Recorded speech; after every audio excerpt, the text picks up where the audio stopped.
He's done it. The man has actually done it.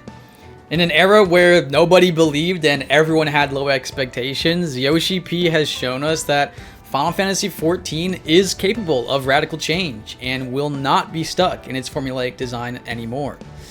And yet, despite this push in a radical new direction, FF14 is showing that some mistakes have still not been learned from. I'm sure most of you by now have seen the FanFest announcements, but I want to go over some of the highlights that I believe show a renewed energy in the FF14 team and prove to doubters like myself that Yoshi P is the man for the job. Starting with what I believe to be the most important update the game has ever seen, Evolved Jobs. Now, I'll be honest, when they first showed the Evolved Job hotbars during the opening keynote without showing actual gameplay, my skepticism reached new heights. I had no faith that the team that had turned almost every job into a 1-2-3 combo spamming 2-minute burst conforming reskin of other jobs would somehow evolve the jobs with less actions. And yet, when the gameplay showcase finally rolled around a few hours later, my reaction was the same as y'all who attended FanFest.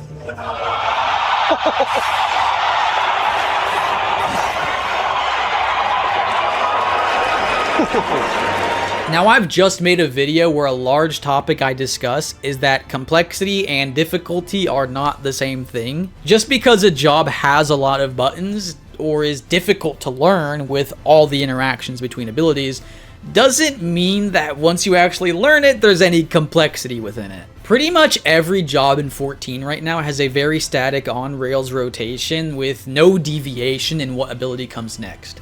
And this is the main thing I think Evolved Jobs are looking to tackle, with much more freedom within what you are doing moment to moment and when you decide to use certain abilities. This is no better demonstrated than with the removal of raid buffs and the 2-minute meta.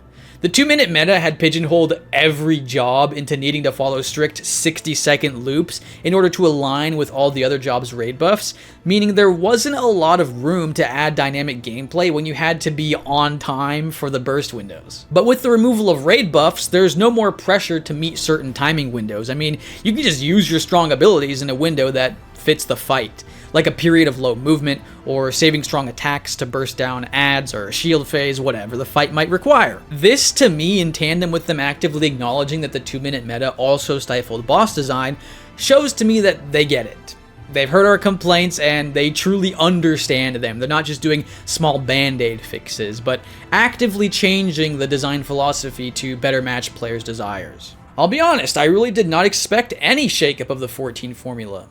I thought we would just get another round of continuation skills to use after a big hit, not a complete rework of every job in the game. With all that said though, it's not all sunshine and rainbows. Well, for most of us it is, but healers don't look so good. I think most people that play healers are pretty unhappy with the state of healer design in Dawntrail, and while there are some interesting ideas with the evolved White Mage, I think the biggest complaints with healers weren't met. For me at least, I was very disappointed to see an actual devolve of the damage rotation even further. Somehow we have gone from 2 damage buttons to 1. What the hell? In my last video, I argued that the thing healers do the most of should be the most interesting part, and in an encounter, most of your GCDs as a healer are actually damage, so the damage rotation should be the most interesting part of healing. They did not deliver on that request. While the idea of having your GCD heals not hurt your damage with the new Holy Sanctuary ability is cool, we kinda already had that with the Flatus Misery, so yeah, it's a good idea, but not revolutionary like some of the videos I've been watching make it out to be. On top of that, White Mage had literally 2 healing abilities. 1 single target heal, and 1 AoE heal, like, in total. That seems insane to me. Now, I'm an avid Holy Priest enjoyer in World of Warcraft, which is equally simple, so on the surface, this isn't a bad thing, as White Mage has always been and should probably always be the easy healer. We also avoid the problem of people who don't read tooltips casting Cure 3 on the tank, thinking it heals more than Cure 2 because bigger number, more heal. So while in isolation, this incredibly simple White Mage isn't the end of the world, I am very worried on how other healers will play, as healing is a role that has been notoriously underdeveloped in FF14 and flat out ignored for years. I've seen so many healer mains swap off the role due to the monotony of spamming your one damage button for 10 minutes straight, and this evolved white mage is actually simpler than it is now, which I didn't even think was possible. But if this lets the other healers be more complex as a way to say, if you have a hard time with the other healers, just go play white mage, then sure, totally cool, but as of right now, without seeing the other healers, this direction is definitely concerning. Now, the tanking question. What the hell is this main tank and off tank thing? I don't know about all that. Making some tanks better at being the main target and other tanks the support tanks? What if I want a main tank as a class the game designates as an off tank? Then what? I know this topic has already had a ton of discussion, but to be honest, you're all wrong! No, this is not just going to be a distinction like the healers, because healers do not revolve around having aggro of an enemy. Both regen and shield healers can peacefully coexist because in an encounter they do the same thing, they just heal the damage a boss does. But most of the time, there's only one boss, and it's targeting only one tank.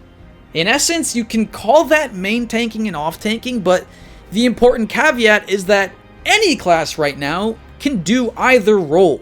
We decide who main tanks and off tanks, and now the game is deciding for us. I'm like super against that. I know many of you will think this will mostly just be a flavor distinction to differentiate the toolkits, but Paladin literally gets a DPS boost by being attacked with their new parry skill. Paladin not being attacked, Paladin losing DPS. So that means you want the Paladin being attacked as often as possible so it can parry as often as possible for more damage, forcing them to be the main tank. No toolkit flavor is going to change that unless all of the off tanks also get a parry, which then makes the distinction kinda pointless. Or maybe the parry can be activated off of raid-wide AoE damage. If it's triggered solely off targeted boss attacks, then yeah, you aren't going to be main tanking as a class designated as an off tank because you're lowering the main tank's DPS. I really hope this change is not as heavy-handed as it's seeming because I can't come up with a scenario in my head where these roles are not hard enforced simply due to the inclusion of a parry button existing on main tanks. Again, if it can trigger off AoE damage, then okay, but I've also seen some people saying that you can trigger it with cover, so that makes it fine. Do you really think that every 20 seconds the Paladin is going to be covering the off tank who is now main tanking just to trigger their parry? Nah, bro, they're just going to main tank. I'm not a big fan of this distinction. I'd rather all tanks be able to do either role. I mean, evolved jobs seemingly want to increase job flexibility and open up more player choice, which is then being contradicted by forcing tanks into specific roles. I just don't really understand this one. I mean, I know that in like the Japanese raiding culture, main tank and side tank are like a big deal in their strategies, but you can still decide who gets to be what. The even bigger problem, what if both tank players want to play a main tank?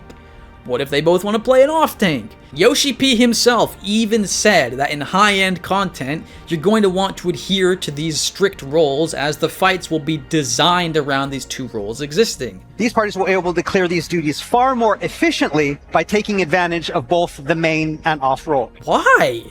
What problem is this solving? The only thing I can think of is that the design team didn't like the amount of party defense tools the tanks had and wanted to move away from a mitigation meta where we were coming up with like entire Google documents of where to place AoE mitigation, but like just delete the party mitigation buttons then.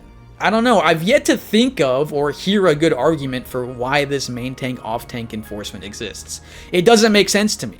It limits player freedom and hurts players that are actively main tanking with a job that is now going to be relegated to off tanking. Okay, lastly, I want to go over some of the minor things I both like and dislike. Turning combos into one button is something I'm pretty against. Like, at that point, I feel you should just delete combos entirely. What is the point of them? I suppose the argument is that if you're going to be spamming one button as a filler anyway, then you might as well make the animations unique instead of spamming the same animation over and over, which is like, okay, fair enough. And the auto combo mod already has like 1 million downloads or something, so sure, I'm not a huge fan of one button combos, but it's not gonna ruin my fun, so whatever. Another thing I wanted to bring up was that at FanFest, they said that all of the Jobs Evolved modes, literally every single one of them, was created by one guy. Like, a single human is in charge of all jobs in the game. All 21 jobs, the evolved mode, was designed by him alone. To be honest, this was always a meme, like that FF just has one class designer, but to have it like officially announced was actually kind of sad and a little scary. There should not be just one dude working on every job in the game. So many jobs fall into like different categories and styles. To have just one person with like ultimate authority dictating job direction with his own biases seems like an awful idea, and it's probably how we got to the state jobs are in Dawntrail. I think this also explains why like relatively minor changes to jobs can sometimes take years, as it's just one dude doing everything. How underfunded is the dev team? I mean, my god. But I do really love the idea of animation customization. As a warrior player, I've like always hated the Storm's Path animation, and it's become warrior's main combo finisher, so it sucks. I've always wanted the Storm's Eye combo to be our main combo finisher, or like the Butcher's Block animation to return, so this is awesome. And then pretty much everything else aside from evolved jobs I thought was a major win, so I'm just such a class design nerd that this is the topic I wanted to really dive into. But Evercold, I mean, consider me excited. The first time I've been excited for an FF expansion since like Shadowbringers, so that's awesome. Alright, that's it. That's all I really had to say, so thank you for watching, and I'll see you maybe in the next one. I don't know. Bye!